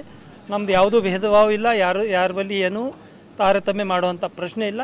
ಅದರ ಸಲಕ ನಾವು ಎಲ್ಲರೂ ನಮ್ಮ ಎಲ್ಲ ಹಿರಿಯ ಮುಖಂಡರು ಕುಂತು ಭಗವಂತ ಖೋಬಾ ಅವರಿಗೆ ಎಲ್ಲ ಸಮಾಜ ಬಾಂಧವರು ಕುಂತು ಅವ್ರಿಗೆ ನಾವು ನಮ್ಮ ಸಮರ್ಥನೆ ಸೂಚಿಸಿದ್ದೇವೆ. यहाँ पर उपस्थित पत्रकार भाइयों को मैं सम्मानपूर्वक अभिनंदन करता हूं। आप बीदर जिले के महान पत्रकार हैं और भारत का चौथा स्तंभ है। आपके ऊपर आज जो आप लोगों को दिए, कल लोग तैयार होते हैं। इतनी शक्तिमान आप पत्रकार है, और देश के लिए, बीदर जिले के लिए, तुम्हारे हमारे लिए आज जो है राजकीय जो चल रहा है चुनाव के अंदर, ये जो है भारतीय जनता पार्टी का उम्मीदवार आया तो भारतवर्ष में मोदी जी बहुत ताकतवर, आने वाले समय में बहुत बड़े बड़े जो है कायदे पालन करना है। इसलिए मोदी साहब के हाथ मजबूत करने के लिए भगवंत खुब्बा जी, मांझी और मंत्री आज राज्य मंत्री है, आगे कैबिनेट मंत्री हो जाएंगे, और जरूर बीदर जिले के विकास के लिए मराठा समाज के आज जो येडियुरप्पा के सामने हम प्रश्न रखे, येडियुरप्पा जी 100% आपके मांग मंजूर करता हूँ। पहले भी जो काम किए हमने तुम्हारा से भी काम किया है और हम मानते भी है काम हुआ है। कांग्रेस पार्टी से अभी तक हमारा समाज को कोई देन नहीं है, इसलिए येडियुरप्पा जी का और जो है जनता पार्टी का हम आभारी है। आने वाले समय में हमारे लोगों को राजकीय पार्टी में और सत्ता में एमएलसी और हमारा जो रिजर्वेशन है क्या हमारा रिजर्वेशन को मान्यता देना, ये हमारा सभी बीदर जिले के समाज मराठाओं का मांग है और ये जरूर करेंगे, और हमारा संपूर्ण पाठिंबा भारतीय जनता पार्टी को रहेगा। सर अभी भारतीय ದೇಶದ 100 ಕೋಟಿ ಜನರಿಗೆ ಮತದಾನದ ಭಿಕ್ಷೆ ಕೊಟ್ಟ ವಿಶ್ವರತ್ನ ಡಾಕ್ಟರ್ ಬಾಬಾ ಸಾಹೇಬ್ ಅಂಬೇಡ್ಕರ್ ಅವರು ಸ್ಥಾಪಿಸಿರುವಂತಹ Republican Party of India RPI Ambedkar ಪಕ್ಷಕ್ಕೆ ತಮ್ಮ ಮತವನ್ನು ನೀಡಿ ಅಂಬೇಡ್ಕರ್ರ ಒಂದು ಪ್ರತಿನಿಧಿಯೊಬ್ಬರಿಗೆ ಸಂಸತ್ತಿಗೆ ಕಳುಹಿಸುವಂತೆ ಪಕ್ಷದ ರಾಜ್ಯ ಘಟಕದ ಅಧ್ಯಕ್ಷರು ಹಾಗೂ ಬೀದರ್ ಲೋಕಸಭಾ ಕ್ಷೇತ್ರದ ಅಭ್ಯರ್ಥಿ ಮಹೇಶ್ ಗೋರ್ನಾಳ್ಕರ್ ತಿಳಿಸಿದರು. ನಗರದ ಜಿಲ್ಲಾ ಪತ್ರಿಕಾ ಭವನದಲ್ಲಿ ಸುದ್ದಿಗೋಷ್ಠಿಯನ್ನು ಉದ್ದೇಶಿಸಿ ಮಾತನಾಡಿರುವಂತಹ ಅವರು, ಇಂದು ಬಾಬಾ ಸಾಹೇಬರು ನಮ್ಮ ದೇಶಕ್ಕೆ ಸಂವಿಧಾನ ಕೊಟ್ಟ ಕಾರಣವೇ ನಾವೆಲ್ಲರೂ ಕೂಡ ಸುಖಿಯಾಗಿದ್ದೇವೆ. ದೊಡ್ಡ ದೊಡ್ಡ ಮನೆ, ಕಾರ್ಖಾನೆ, ಉದ್ಯೋಗ ಸೃಷ್ಟಿಯಾಗಿದೆ. ಹೊಟ್ಟೆ ತುಂಬ ಊಟ, ಮೈ ತುಂಬ ಬಟ್ಟೆ, ಕೈ ತುಂಬ ಹಣ, ಇವೆಲ್ಲವೂ ಕೂಡ ಬಾಬಾ ಸಾಹೇಬರು ಕೊಟ್ಟಿರುವಂಥ ದೇಣಿಗೆ. ಹಾಗಾಗಿ ಅವರ ಒಂದು ನಿಜವಾದ ಋಣ ತೀರಿಸಬೇಕಾದ್ರೆ ಅವರು ಸ್ಥಾಪನೆ ಮಾಡಿರುವಂತಹ ಪಕ್ಷದ ಅಭ್ಯರ್ಥಿಗಳಿಗೆ, ಒಂದು ಸ್ಥಾಪನೆ ಮಾಡಿರುವಂತಹ RPI ಪಕ್ಷದ ಅಭ್ಯರ್ಥಿಗಳಿಗೆ ಗೆಲ್ಲಿಸಿ ಪಾರ್ಲಿಮೆಂಟ್ಗೆ ಕಳುಹಿಸಬೇಕೆಂದು ಮಹೇಶ್ ಗೋರ್ನಾಳ್ಕರ್ ಮನವಿ ಮಾಡಿಕೊಂಡರು. ಬಹುಜನರು ಗುಲಾಮರಾಗಿ ದೊಡ್ಡವರ ಮನೆ ಬಾಗಿಲು ಕಾಯುತ್ತಿರುವುದು ದುರ್ದೈವ. ಇದು ಹೀಗೆ ಮುಂದುವರೆದರೆ ನಾವು ಬಾಬಾ ಸಾಹೇಬರ ವಂಶಜರಾಗಿ ಹುಟ್ಟಿ ಸಾರ್ಥಕವಿಲ್ಲ ಎಂದು ಬೇಸರ ವ್ಯಕ್ತಪಡಿಸಿದರು. ಸಂವಿಧಾನವನ್ನು ಯಾರಿಂದಲೂ ಬದಲಾವಣೆ ಮಾಡಲು ಸಾಧ್ಯವಿಲ್ಲ ಎಂದರಲ್ಲದೆ ನಮ್ಮ ಸಮಾಜ ಶೈಕ್ಷಣಿಕ, ಸಾಮಾಜಿಕ, ಆರ್ಥಿಕವಾಗಿ ಬಲಾಢ್ಯರಾದರೆ ಮಾತ್ರ ಎಲ್ಲರೂ ನಮಗೆ ಬೆಲೆ ನೀಡುವರು. ಎಂಜಲು ಕಾಸಿಗೆ ಜೋತು ಬಿದ್ದು ತಮ್ಮ ಭವಿಷ್ಯ ಹಾಳು ಮಾಡಿಕೊಳ್ಳದೆ ಅಂಬೇಡ್ಕರ್ ಅವರ ಪಕ್ಷಕ್ಕೆ ಮತ ನೀಡಿ ಸಮಾಜದ ಏಳಿಗೆಗಾಗಿ ಒಗ್ಗಟ್ಟಾಗಬೇಕಾಗಿದೆ ಎಂದು ಹೇಳಿದರು. ಕರ್ನಾಟಕದಲ್ಲಿ ನಾವು ಕೊಪ್ಪಳ, ವಿಜಯಪುರ, ಬೀದರ್ ಸೇರಿದಂತೆ ಒಟ್ಟು 10 ಕಡೆ ನಮ್ಮ ಪಕ್ಷದ ಅಭ್ಯರ್ಥಿಗಳನ್ನು ನಿಲ್ಲಿಸಿದ್ದೇವೆ. ಈಗ ನಮ್ಮ ಸಮಾಜ ಈ ದೇಶದಲ್ಲಿ ಚಿಕ್ಕದಲ್ಲ, ಬರೋಬ್ಬರಿ 40 ಸಂಸದರನ್ನು ಗೆಲ್ಲಿಸುವಂಥ ಶಕ್ತಿ ಹೊಂದಿದ್ದೇವೆ. ಆದರೂ ಕೂಡ ಬೇರೆ ಪಕ್ಷಕ್ಕೆ ಮಣೆ ಹಾಕಿ ನಮ್ಮತನ ಮಾರಿಕೊಳ್ಳುತ್ತಿದ್ದು, ಈಗಲಾದರೂ ಕೂಡ ಜಾಗೃತರಾಗಿ RPI ಅಂಬೇಡ್ಕರ್ ಪಕ್ಷದ ಹುರಿಯಾಳುಗಳನ್ನು ಗೆಲ್ಲಿಸಲು ಪಣ ತೊಡುವಂತೆ ಗೋರ್ನಾಳ್ಕರ್ ಕರೆ ನೀಡಿದರು. RPI ಅಂಬೇಡ್ಕರ್ ಪಕ್ಷದ ರಾಜ್ಯ ಯುವ ಕಾರ್ಯದರ್ಶಿ ಪ್ರಕಾಶ್ ರಾವಣ್, ಜಿಲ್ಲಾ ಪ್ರಮುಖರಾಗಿರುವಂಥ ಸಂತೋಷ್ ಪಟ್ಲೂರೆ, ಪ್ರಹ್ಲಾದ್ ದೊಡ್ಡಿ, ಉತ್ತಮ್ ಕೆಂಪೆ, ಪ್ರಶಾಂತ್ ಬನ್ಸೋಡೆ ಹಾಗೂ ಇನ್ನಿತರರು ಪತ್ರಿಕಾಗೋಷ್ಠಿಯಲ್ಲಿ ಹಾಜರಿದ್ದರು. ಮತ್ತೆ ಇನ್ನ ಇವ್ರು ಎಷ್ಟು ವರ್ಷ ಬಾದ್ ಮಾಡ್ತಾರೆ ಅನ್ನೋದು ನಮ್ಮ ಪ್ರಶ್ನೆ ಇದೆ ಸರ್. ಇನ್ನ ಎಷ್ಟು ವರ್ಷ ಬಾದ್ ಮಾಡ್ತೀರಿ? ಅದೇ ನಮ್ಮ ಸಮುದಾಯಕ್ಕೆ ಹಳ್ಳಿ ಜನರಿಗೆ, ಬಡ ಜನರಿಗೆ, ಯುವಕರಿಗೆ, ವಿದ್ಯಾರ್ಥಿಗಳಿಗೆ ಗೊತ್ತಿಲ್ಲ ಸರ್. ಇದು ಅಟ್ಲೀಸ್ಟ್ ಇದು RPI ಅಂತ ಹೆಂಗೆ ಬಂತು? ಇದು ಬುಕ್ಕಿನಲ್ಲಿದೆ ಸರ್. ನಾವು ಗೋಪಾಲ್ ಅವ್ರ ಬುಕ್ ತಗೊಂಡು ಗೂಗಲ್ದಲ್ಲೂ ಸರ್ಚ್ ಮಾಡ್ಬೋದು ಸರ್. ಇವ್ರಿಗೆ ಒಂದು ಜಾಗೃತಿ ಮಾಡಬೇಕು. ಇವತ್ತು ನಾನು ಒಂದೇ ಓಟು 100 ಓಟು ಎಷ್ಟು ಬೀಳ್ತು ಅಂತ ಮುಖ್ಯ ಅಲ್ಲ ಸರ್. ಇವತ್ತು ನಾನು ಮನೆ ಮನೆಗೆ ಸಂವಿಧಾನ ಅಂತೇಳಿ ಪಾದಯಾತ್ರೆ ಮೂಲಕ ಹೋಗಿ 21 ದಿನ ಮನೆ ಬಿಟ್ಟು, ಮಕ್ಕಳು ಬಿಟ್ಟು ಓಡಾಡ ಹೇಳಿದ್ದೀನಿ ಸರ್. ಇನ್ನೊಂದು ವರ್ಷ ನೆಕ್ಸ್ಟ್ ಇಯರ್ ಸೈಕಲ್ ಮೇಲೆ ಜಿಲ್ಲಾ ತುಂಬ ಹೋಗಿದ್ವಿ ಸರ್. ಬಾಬಾ ಸಾಹೇಬ್ ಅಂಬೇಡ್ಕರ್ದು ಒಂದು ನಾಟಕ ಮೂಲಕ ಅವ್ರಿಗೆ ಕಣ್ಣೆದ್ರೆ ಬರಲಿ ಬಾಬಾ ಸಾಹೇಬ್ ಇಂಥ ಸಂಘರ್ಷಮಯ ಜೀವನ ಅಂತ ಹೇಳಿ ಕ್ರಾಂತಿ ಸೂರ್ಯ ಮಹಾನಾಟಕ ತೋರಿಸಿದೆವು ಸರ್. ಸುಮಾರು 26-30 ಲಕ್ಷ ರೂಪಾಯಿ ಖರ್ಚು ಮಾಡಿ 2023. ಆಮೇಲೆ ನಾನು ಸರ್ ಪ್ರತಿ ವರ್ಷ ನಾನು ಬಡ ಮಕ್ಕಳದು ಎಲ್ಲ ಜಾತಿ ಧರ್ಮದ ಬಡ ಮಕ್ಕಳು ಸರಳ ಸಾಮೂಹಿಕ ವಿವಾಹ ಮಾಡ್ತೀನಿ ಸರ್. ನಾನು ಇಲ್ಲಿವರೆಗೆ ಒಂದು 6-7 ವರ್ಷದಾಗ ಒಂದು 450 ಮದುವೆ ಮಾಡಿದ್ವಿ ಸರ್. ಸಮಾಜಮುಖಿಯಾಗಿ ಬಾಬಾ ಸಾಹೇಬ್ 125ನೇ ಜಯಂತಿ ಇರಬೇಕಾದ್ರೆ ಸರ್ 125 ವಿನೂತನ ಕಾರ್ಯಕ್ರಮಗಳು ಬುದ್ಧ ಬಸವ ಅಂಬೇಡ್ಕರ್ ಯುವಕ ಸಂಘದಿಂದ ಸರ್. ರಾಜಕೀಯ ಅವೇರ್ನೆಸ್ ಕಾರ್ಯಕ್ರಮ, ಮತದಾನ ಅವೇರ್ನೆಸ್ ಕಾರ್ಯಕ್ರಮ, ಸಾಮಾಜಿಕ ಅವೇರ್ನೆಸ್ ಕಾರ್ಯಕ್ರಮ, ಧಾರ್ಮಿಕ ಅವೇರ್ನೆಸ್ ಕಾರ್ಯಕ್ರಮ, ರಕ್ತದಾನ ಶಿಬಿರಗಳು, ಹಿಂಗೆ 125 ವಿನೂತನ ಕಾರ್ಯಕ್ರಮಗಳು ಸರ್. ನಾನು 2009-10 ಕೇವಲ ಬುದ್ಧ ಬಸವ ಅಂಬೇಡ್ಕರ್ ಯುವಕ ಸಂಘ ಅಂತೇಳಿ ಪ್ರಾರಂಭ ಮಾಡಿ ಇವತ್ತು ನಾನು ಅದೇ RPI ಅಂಬೇಡ್ಕರ್ ಪಾರ್ಟಿನ ರಾಜ್ಯಾಧ್ಯಕ್ಷ ಆಗಿದ್ದೀನಿ ಸರ್. ನಮ್ದೊಂದು ಬಾಬಾ ಸಾಹೇಬ್ ಪರವಾಗಿ ನಿರಂತರವಾಗಿ ನಾವು ಬಾಬಾ ಸಾಹೇಬರು, ಬುದ್ಧ ಬಸವ ಅಂಬೇಡ್ಕರ್ ಲೆಕ್ಕದ ಮೇಲೆ ಇದ್ದೀವಿ ಸರ್. ಹಂಗಾಗಿ ಇವತ್ತು ನಮ್ಮ ಒಂದು ರಾಜ್ಯ ಈ ಕಡೆ ಈ ಭಾಗದಲ್ಲಿ ಯಾವುದೇ ಪಕ್ಷ ಸಣ್ಣ ಪಕ್ಷ ದೊಡ್ಡದು ಕೊಡಲ್ಲ ಸರ್. ಹೆಚ್ಚಿಗೆ ಇವತ್ತು ಈಗ ಕಲ್ಯಾಣ ಕರ್ನಾಟಕದ ನಾನು ಒಬ್ಬನೇ ಈಗ ಒಂದು ಪಕ್ಷದ ರಾಜ್ಯಾಧ್ಯಕ್ಷ ಅಂತ ನಾನು ಇದ್ದೀನಿ ಸರ್. ಪ್ರಚಾರ ಆಗ್ತಾ ಇದೆ, ನಿಮ್ಮದು ಚುನಾವಣೆಗಿಂತ ಹೆಚ್ಚು ನಿಮ್ಮ ಕಾನ್ಸಂಟ್ರೇಷನ್ ಡಾಕ್ಟರ್ B.R. ಅಂಬೇಡ್ಕರ್ ಅವರು RPI ಪಾರ್ಟಿಯನ್ನು ಆರಂಭ ಮಾಡಿದ್ರು. ಆ ಪಾರ್ಟಿ RPI ಇರೋದು ಅಂಬೇಡ್ಕರ್ ಅವ್ರದ್ದು ಅಂತ ಹೇಳಲ್ಲ. ಬೀದರ್ ಜಿಲ್ಲೆಯಲ್ಲಿ ಪ್ರಸ್ತುತ ಲೋಕಸಭೆ ಚುನಾವಣೆಯಲ್ಲಿ ಪರಿವಾರವಾದ ರಾಜಕೀಯ ಜೋರು ನಡೀತಾ ಇದೆ. ಅದನ್ನು ಅಂತ್ಯಗಾಣಿಸಲಿಕ್ಕೆ ಜಿಲ್ಲೆಯ ಮತದಾರ ಬಾಂಧವರು ಮುಂದೆ ಬರಬೇಕೆಂದು ಜನರ ಧ್ವನಿ ಸಂಘಟನೆಯ ಸಂಸ್ಥಾಪಕ ರಾಜ್ಯಾಧ್ಯಕ್ಷರಾಗಿರುವಂಥ ಅಂಕುಶ್ ಗೋಖಲೆ ತಿಳಿಸಿದರು. ಜಿಲ್ಲಾ ಪತ್ರಿಕಾ ಭವನದಲ್ಲಿ ಸುದ್ದಿಗೋಷ್ಠಿಯನ್ನು ಉದ್ದೇಶಿಸಿ ಮಾತನಾಡಿರುವಂಥ ಅವರು ಬೀದರ್ ಜಿಲ್ಲೆಯಲ್ಲಿ ಪರಿವಾರವಾದ ಆಳವಾಗಿ ಬೇರೂರಿದೆ. ಭಾಲ್ಕಿಯಲ್ಲಿ ಖಂಡ್ರೆ ಪರಿವಾರ, ಹುಮ್ನಾಬಾದ್ನಲ್ಲಿ ಪಾಟೀಲ್ ಪರಿವಾರ ಹಾಗೂ ಬೀದರ್ನಲ್ಲಿ ಖೂಬಾ ಮನೆತನ ಚುನಾವಣೆಯಲ್ಲಿ ಪದೇ ಪದೇ ಸ್ಪರ್ಧಿಸಿ ಪ್ರಜಾಪ್ರಭುತ್ವವನ್ನು ನಿರಂಕುಶ ಪ್ರಭುತ್ವಕ್ಕೆ ಕೊಂಡೊಯ್ಯುತ್ತಿವೆ. ಕಾಂಗ್ರೆಸ್ ಒಂದು ವರಿಷ್ಠರಾಗಿರುವಂಥ ಡಾಕ್ಟರ್ ಮಲ್ಲಿಕಾರ್ಜುನ್ ಖರ್ಗೆ ಅವರು ಕೂಡ ತಮ್ಮ ಮಗನನ್ನು ಬೆಳೆಸಿದ್ದಾರೆ. ಈಗ ತಮ್ಮ ಅಳಿಯನನ್ನು ಟಿಕೆಟ್ ಕೊಡಿಸಿದ್ದಾರೆ. ಹಾಗಾಗಿ ಇವರೆಲ್ಲರೂ ಕೂಡ ಒಂದು ಪರಿವಾರವಾದಕ್ಕೆ ಮಣೆಯನ್ನು ಹಾಕ್ತಾ ಇದ್ದಾರೆ ಎಂದು ಆರೋಪವನ್ನು ಮಾಡಿದರು. ಇಟ್ಕೊಂಡು ಜನರನ್ನು ಗುಲಾಮ್ ಮಾಡಿದೋ ಅದೇ ರೀತಿಯಲ್ಲಿ ಜಿಲ್ಲೆಯಲ್ಲಿ ದೇಶದಲ್ಲಿ ಸಂಘ ಪರಿವಾರ ಇದ್ದರೆ ಜಿಲ್ಲೆಯಲ್ಲಿ ಪರಿವಾರ ಸಂಘವನ್ನು ಈ ಜಿಲ್ಲೆಯಲ್ಲಿ ಎಲ್ಲ ಜನರಿಗೆ ಗುಲಾಮರನ್ನಾಗಿ ಮಾಡಿದ್ದಾರೆ. ಅದರಲ್ಲಿ ಪರಿವಾರ ಸಂಘ ಯಾವುದು? ಒಂದು ಪಾಟೀಲ್ ಪರಿವಾರ, ಎರಡನೇ ಖಂಡ್ರೆ ಪರಿವಾರ, ಮೂರನೇ ಖೂಬಾ ಪರಿವಾರ. ಈ ಪರಿವಾರಗಳು ಇವರಿಗೆ ಯಾರು ಕೂಡ ಪಕ್ಷ ಇಂಪಾರ್ಟೆಂಟ್ ಇಲ್ಲ, ಇವರಿಗೆ ತಮ್ಮ ಕುಟುಂಬ ಮಾತ್ರ ಮುಖ್ಯ ಅದ. ಹಾಗಾಗಿ ಒಂದು ಕಡೆ ದೇಶದ ಪರಿಸ್ಥಿತಿ ಹಾಗಿದ್ರೆ ಇನ್ನೊಂದು ಕಡೆ ಜಿಲ್ಲೆಯಲ್ಲಿ ಏನದ ಅಂತಂದ್ರೆ ದಲಿತರ, ಅಲ್ಪಸಂಖ್ಯಾತರ, ಹಿಂದುಳಿದ ಸಣ್ಣ ಸಣ್ಣ ಜಾತಿಗಳ ಪರಿಸ್ಥಿತಿ ತೀರಾ ಹೀನಾಯ ಪರಿಸ್ಥಿತಿಯಲ್ಲಿ ಇದ್ದಾವೆ. ಇವತ್ತ ನಾವು ದಲಿತರಾಗಿ ಮುಸಲ್ಮಾನರಿಗೆ ದಲಿತರ ಹೆಸರ ಮೇಲೆ, ಖರ್ಗೆ ಅವರ ಹೆಸರ ಮೇಲೆ ದಲಿತರ ಓಟ್ ತಗೊಳ್ಳಿಕ್ಕೆ ಕಾಂಗ್ರೆಸ್ನ ನಾಯಕರಿಗೆ ಖರ್ಗೆ ಮತ್ತು ಖಂಡ್ರೆ ಮತ್ತು ಏನದಂದ್ರೆ ಪಾಟೀಲ್ ಪರಿವಾರದವ್ರಿಗೆ ಬೇಕು. ಆದರೆ ಖಂಡ್ರೆ ಸಮುದಾಯದ ಜನರ ಅಭಿವೃದ್ಧಿ, ರಾಜಕೀಯ ಬರಬೇಕು ಅಂತಕ್ಕಂಥ ಯಾವುದು ಮಾದಾಸೆ ಖಂಡ್ರೆ ಮತ್ತು ಪಾಟೀಲ್ ಪರಿವಾರದವರಿಗೆ ಯಾರಿಗೂ ಕೂಡ ಇಲ್ಲ. ಇಲ್ಲಿವರೆಗೆ ನನ್ನ ನೇರವಾದಂಥ ಪ್ರಶ್ನೆ ಖಂಡ್ರೆಯವರಿಗೆ, ಇಲ್ಲಿವರೆಗೆ ಯಾವ ದಲಿತರಿಗೆ ಒಂದು 2 ಕೋಟಿ ಟೆಂಡರ್ದಲ್ಲಿ ಹಾಕಿ ಗುತ್ತೇದಾರ ಮಾಡ್ತಕ್ಕಂಥ ಯಾವ ದಲಿತರಿಗೆ ನೀವು ಬೆಳೆಸಿರಿ? ಇಲ್ಲಿವರೆಗೆ ಯಾವ ದಲಿತರಿಗೆ ನೀವು ಬೆಳೆಸಿರಿ? ಯಾರಿಗೂ ಕೂಡ ಇಲ್ಲ. ಯಾವ ವ್ಯಕ್ತಿಗೆ ನೀವು ನಿಮ್ಮ ಲೆವೆಲ್ದಲ್ಲಿ, ನಿಮ್ಮ ತಂದೆ ಹಿಡಿದು ರಾಜಶೇಖರ್ ಪಾಟೀಲ್ ಅವ್ರ ತಂದೆ ಬಸವರಾಜ್ ಪಾಟೀಲ್, ಅವ್ರ ತಂದೆಗೆ ಭೀಮಣ್ಣ ಖಂಡ್ರೆ ಅವ್ರ ತಂದೆ ರಾಜಶೇಖರ್ ಇದು ಈಶ್ವರ್ ಖಂಡ್ರೆ ಅವ್ರ ತಂದೆ ಆದಂಥ ಭೀಮಣ್ಣ ಖಂಡ್ರೆ ಅವರಿಗೆ ನಮ್ಮ ತಂದೆಗಳು, ನಮ್ಮ ತಾತ ತಂದೆಯವರು, ಇವ್ರಿಗೆ ರಾಜಕೀಯವಾಗಿ ಮ್ಯಾಲೆ ತಂದರು. ಮುಂದೆ ಈಶ್ವರ್ ಖಂಡ್ರೆ ಮ್ಯಾಲೆ ಬಂದರು, ಯಾಕಂದ್ರೆ ರಾಜಶೇಖರ್ ಪಾಟೀಲ್ ಮ್ಯಾಲೆ ಬಂದರು. ಆದರೆ ಅದು ಮುಂದೆ ಅವ್ರ ಮಕ್ಕಳು ಇವತ್ತೇನದ 23 ವರ್ಷದ ಮಗ MP ಆಗ್ಲಕ್ಕೆ ಹೋಗ್ತಾ ಇದ್ದಾನ. ಆದ್ರೆ ನಾವು ಇನ್ನೂ ಕೂಡ ಮುಸಲ್ಮಾನರು, ದಲಿತರು, ಮೋಸ್ಟ್ ಬ್ಯಾಕ್ವರ್ಡ್ ಇರ್ತಕ್ಕಂಥ ಕುಂಬಾರ್ ಇರ್ಬೋದು, ಕಂಬಾರ್ ಇರ್ಬೋದು, ಪಂಚಾಳ ಇರ್ಬೋದು, ಇವ್ರಿಗೆ ಯಾರು ನೋಡ್ತಾ ಇದ್ದಾರೆ?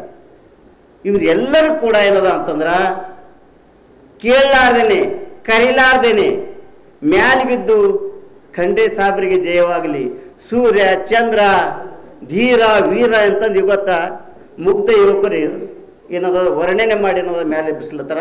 ಆದ್ರೆ ನಾನು ಮನವಿ ಏನದ ಈ ಜಿಲ್ಲೆಯ ಯುವಕರಿಗೆ, ಎಸ್ ನೀವು ಇವರಿಗೆ ಸೂರ್ಯ ಚಂದ್ರ ಮಾಡ್ತಾ ಇದ್ದೀರಿ, ಆದರೆ ನಿಮ್ಮ ಭವಿಷ್ಯದ ಬಗ್ಗೆ ಏನು ಖಂಡ್ರೆ ಮತ್ತು ಪಾಟೀಲ್ ಪರಿವಾರ, ಖೂಬಾ ಪರಿವಾರ ಎಂದಾದರೂ ನಿಮ್ಮ ಬಗ್ಗೆದಾಗ ಚಿಂತೆ ಮಾಡಿದ್ದಾರೇನು?